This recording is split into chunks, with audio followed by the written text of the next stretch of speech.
I'm Emmy Neal, the teen librarian at the Lake Forest Library. I'm going to try using my microphone today. Hopefully, you guys can hear me all right, both because I'm going to put the camera at a really weird angle and because there's a lawnmower going on outside, and I don't want that to be the only thing that you hear. Today, I'm going to show you another one of my quarantine hobbies. We already did baking bread, but I want to show you guys nail stamping. Hi, we've got a lot of people dropping in. Hi, Stephanie. Hi, Lori. Hi, Sally. Hi, Carla. So basically, I get my nails done all of the time when we're not sheltering at home. And um, one of the things that I was struggling with was the fact that if my nails aren't painted, I tend to pick them versus instead safely picking off all of the nail polish. So I have started painting my nails all the time. And I wanted to know, how do they get all of those really cool designs on their nails? Because, quite frankly, this would be a great time for me to learn all of the ins and outs about painting your nails. And I learned that, yes, there are a lot of, professional manicurists who freehand design, but there's also these really cool things. Oh, you get to see me, my face again.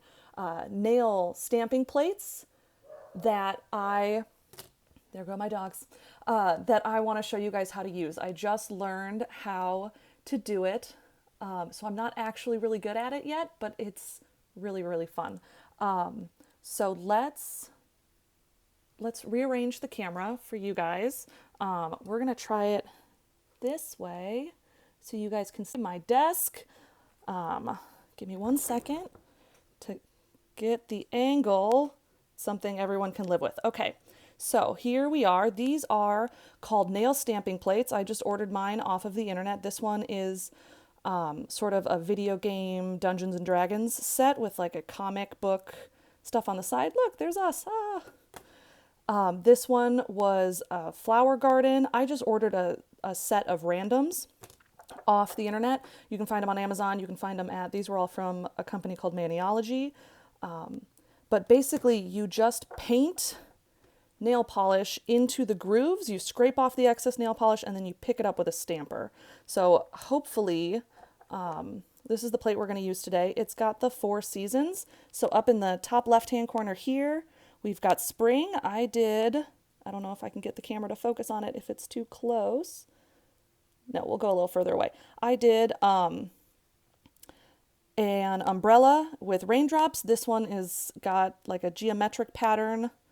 And then, of course, immediately after doing this one, I gouged it on a drawer because that's what happens when you paint your own nails. Hi, Kathy. Thanks for joining us. But yeah, there's spring, summer, this beautiful tree. There's winter over here with ornaments. And then I guess this one must be spring. That makes way more sense. And then we've got fall leaves and a tiny little hedgehog. But when it comes to painting your nails, one of the first things that I didn't know is that whether or not you have nail polish on, before you put on your base coat, you should always put nail polish remover on your nails because it removes all of the oil that you get built up over your naked nail, over the keratin of your nail, in the skin around it. Hi, Lauren. So, yeah, you should always put on nail polish remover before you put on your base coat. If you're anything like me and you go for the cheap drugstore kind of nail polish, they tend to thicken up really, really quickly. If you buy this nail polish thinner, this is how they get their nail polish to last so long in salons, if they don't go through their bottle. Nail polish thinner, you put 1 drop of it in your nail polish once it starts to like thicken up and get kind of goopy, and it puts it right back to like new. It's amazing. So it's saved me from throwing away a ton of nail polish. And you have to buy it in these big bottles, but you'll use like 1 drop at a time and then, like never run out of this stuff. This is the base coat I use, OPI Nail Envy. It helps me build up my nails because my nails get pretty thin, especially if I do gel manicures in the real world. It's kind of expensive. It was $16 at Target, which is a lot for a base coat, but it is incredible. And then, thanks, Lori. These are the random nail polishes that I got in my nail polish pack from Maniology. Stamping art nail polish is a little bit different from regular nail polish. in that stamping art nail polish is designed to dry slower, which, gosh, has not been my experience. This is not an easy thing to do. It's an easy thing to learn, and then it just takes a lot of practice. But when you scrape off the nail polish from your stamping plate, right, it only fills in these holes. If it dries too fast, then your stamper, which is this clear thing that has like a gel finish, and it's clear so that you can see through it. Mine's not very clean, and see what you're stamping. It won't pick it up if it dries on the plate itself. So let's see if I can do this for the camera. I just did it a few seconds ago. Can everybody see that? You can see my Lord of the Rings book reflected in the stamping plate. That's okay. I've got good taste in books. Sally's is best for these supplies. There is a Sally's in Vernon Hills, and it is open for curbside pickup if you guys are interested in doing that. It's right by the Nothing Bundt Cakes, which I frequent probably too often. I think I'm going to use the light blue on top of this gray because I just really like the way that it looks. And then let's see if I can get these flowers to pick up on the first try. So I have my stamping nail polish. I've got my little stamper. I've got my scraper, which is just this teeny tiny piece of plastic.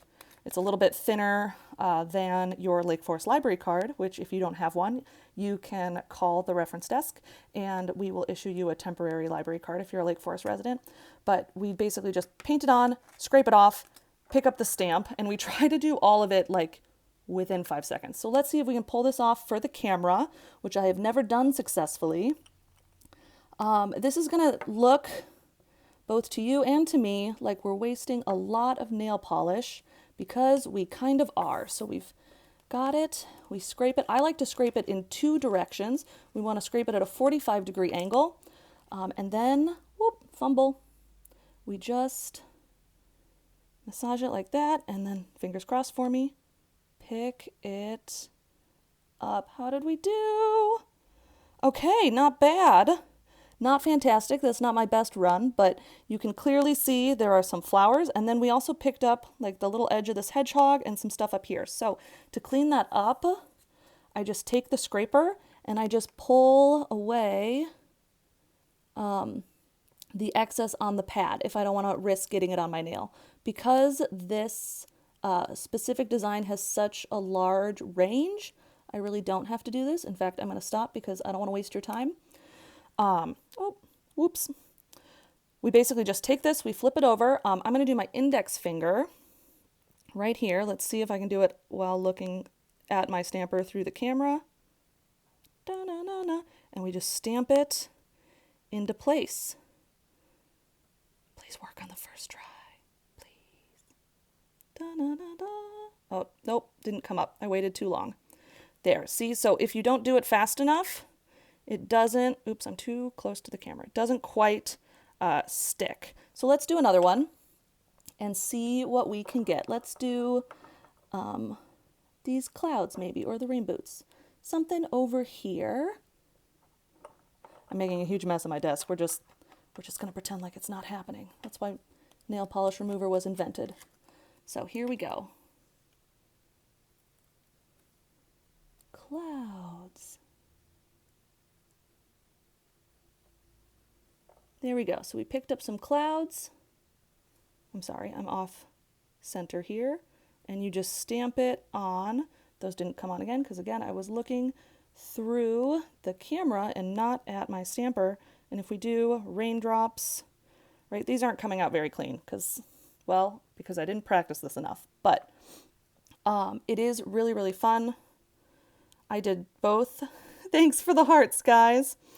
How do I wash these panels off afterwards? Good question, Stephanie. I just take a cotton ball covered in nail polish remover and smear it. Actually, typically, if I'm doing the same design on a nail, I do it across both the stamper and the nail polish. Let's just one more time, see if we can get it right. We will not be defeated by you. Scraper, 45-degree angle, stamper, I like to rock it back and forth a little bit to make sure it pulls up everything. That's much better. Look at all those raindrops. Yes! I've sort of ruined this hand already, so let's go over here and maybe we'll put it on my middle finger. Whoop. The thing about stamping is you've got to commit. Once you've decided where it's going to go, you can't pick it up again because it sticks really easily. I got my little umbrella down here on my skin. It will wash right off, or you can take a Q-tip with nail polish remover and take it off that way.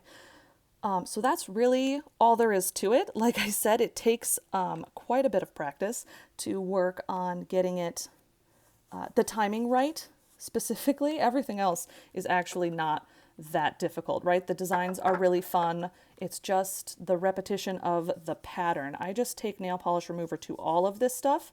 Typically, when you are doing nail stamping, because you have to use a cotton ball with nail polish remover on it, most people do one hand at a time, so that if they need to use a lot of nail polish remover, they don't mess up their second hand of nails. But I, forgot that part when I was preparing this today, and I just painted both of my hands and then immediately jarred my manicure on the drawer. Whoops. Pretty classic, I think, as far as home manicures go. But I love these stamping plates. I think they're a lot of fun. I honestly keep taking off my nail polish and repainting it just so that I have the chance to use a different design. They're really cheap. I got my starter set at Maniology. It was like $10 for just a random assortment of nail polish and plates, but you can also use like Sally Hansen nail polish if you don't want to buy stamping nail polish. There are a lot of tips and tricks that you can find online.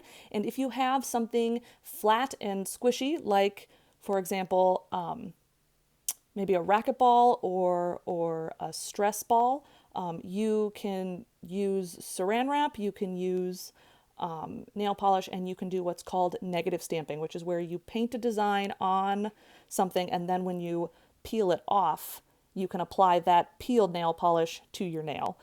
It's really cool. I've delved into a whole new world of nail polish art. So thank you guys for joining me today. If you have any questions about this or books or any of our other library activities, you are more than welcome to email me at teen@lakeforestlibrary.org. Check out our website, lakeforestlibrary.org/events. We've got a lot of virtual programs coming up in May, both for adults, teens, and families. And we are really, really excited to get started on summer reading stuff with all of you. So thank you guys so much for joining me. We are going to be doing the care and keeping of succulents next week, which I've got all my greenery over here. My succulents aren't here though. They're downstairs getting as much sun as they possibly can. But I'm really excited to show you guys my succulent gardens and how I pot them and the different layers that they get. So hopefully I will see you guys then. Thank you guys for joining me. Stay healthy, stay safe, stay home. I will see you next week. Bye.